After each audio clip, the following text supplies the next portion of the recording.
अस्सलाम वालेकुम नाज़रीन, मैं मोहम्मद जावेद हूं और आप देख रहे हैं मेरा यूट्यूब चैनल ASG न्यूज़। नाज़रीन, जैसे जैसे लॉकडाउन की जो तारीखें हैं जो एक्सटेंड होते जा रही है और इसके अलावा जब वक्त बढ़ता जा रहा है, लोगों में बेचैनी और ख़ास तौर पे कई एक गरीब गुरबा लोग परेशान हाल होते जा रहे हैं, उनकी हालत खस्ता होती जा रही है। इसके अलावा जो रोज़मर्रा रोज़ बेसिस के ऊपर जो कमाई करते हुए अपनी जो है ना काम करते हुए जो खाना वगैरह का रोटी का इंतज़ाम करते थे, उनके लिए भी अब काफ़ी परेशानियों का सामना करना पड़ रहा है। बल्कि उनकी अपनी परेशानियों का अब आगाज़ हो चुका है, क्योंकि हुकूमत की जानिब से पहले वन टाइम जो है ना एक ऐलान किया गया था लॉकडाउन का, तो लोगों ने समझा शायद कि एक हफ्ते तक ये बात रहेगी और एक हफ्ते के बाद में शायद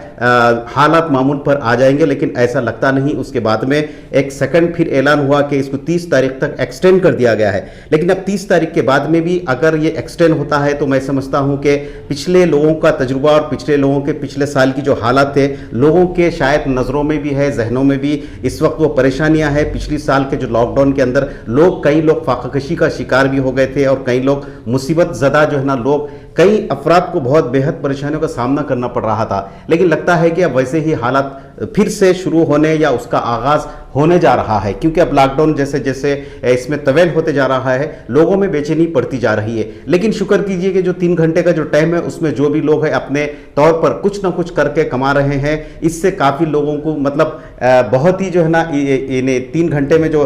काम कर रहे हैं उसमें भी शायद एक वक्त या 2 वक्त के खाने का इंतज़ाम हो रहा है। लेकिन इस सब के बीच मजलिसी जानुमा कॉरपोरेटर बाबा साहब का एक मुस्तहसन इक़दाम करते हुए आज उन्होंने उस्मानिया दवाखाना, अफजलगंज बस स्टैंड और मदीना सर्कल के अलावा खुद उनके अपने डिवीज़न यानी जहानुमा डिवीज़न के मुख्तलिफ मोहल्लेजात के जो मुस्तहक़ जो अफराद है उनमें ग़िज़ाई पैकेट्स तकसीम किए गए हैं। नाज़रीन, दीन इस्लाम में भी गरीब और मिस्कीन का ख्याल रखने का बहुत मुकामात पर हुक्म आया है और अहकामात आए हैं।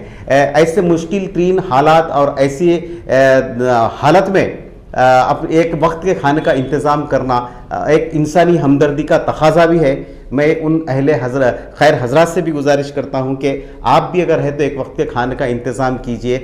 तो ये जो है ना अपने दुनिया और आखिरत के लिए बहुत ही सवाब दायराइन और सादतमंदी की बात होगी। जो आज मजलिसी कॉरपोरेटर बाबा साहब ने बेहतरीन इक़दाम किया है, उनकी तकलीद करने की ज़रूरत है, बल्कि अपने खुद से भी कामा करने की ज़रूरत है और अहले खैर अहले सुरवत को आगे आने की बेहद ज़रूरत है। बाबा साहब ना सिर्फ तिब्बी सहूलियात, जो कि आपको मालूम है कि जब ऑक्सीजन के लिए आजकल एक सांस के लिए लोग कितने तड़प रहे हैं, बिलक रहे हैं, जिन घरों के अंदर ऐसे पेशेंट्स हैं, उनके दिलों को मालूम उनकी बस ज़िंदगी पूरी रुक सी गई है, उनकी ज़िंदगी रुक सी गई है। आप भी एहतियात कीजिए, बाहर निकलने से मास्क का भी आप लोग इस्तेमाल कीजिए और जो गाइडलाइंस दिए गए उस पर भी अमल कीजिए। फासले का भी जो है ना वो रखते हुए गरीब गुरबा की अगर आपके दर पे, आपके घर पे, आपके पास आते हैं तो जो अहले सुरवत है और जो है ना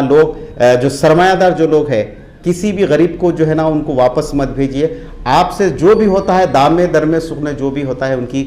मदद करने का ये वक्त है। इस सिलसिले में बाबा साहब कॉरपोरेटर का भी काफ़ी तरीके से जो है ना बहुत ही एक्टिव हिसाब में बहुत बेहतरीन काम कर रहे हैं। वो सिर्फ ना तिब्बी सहूलत के अलावा एक अवामी जो मसाइल है, बरक़ी आबरसानी और जो है ना बल्दी जो काम है उस पर भी तवज्जो दिए हुए हैं और अपने इलाके के लोगों में ये आज पैकेट्स भी खाने के तकसीम किए। आइए देखते हैं इस रिपोर्ट में।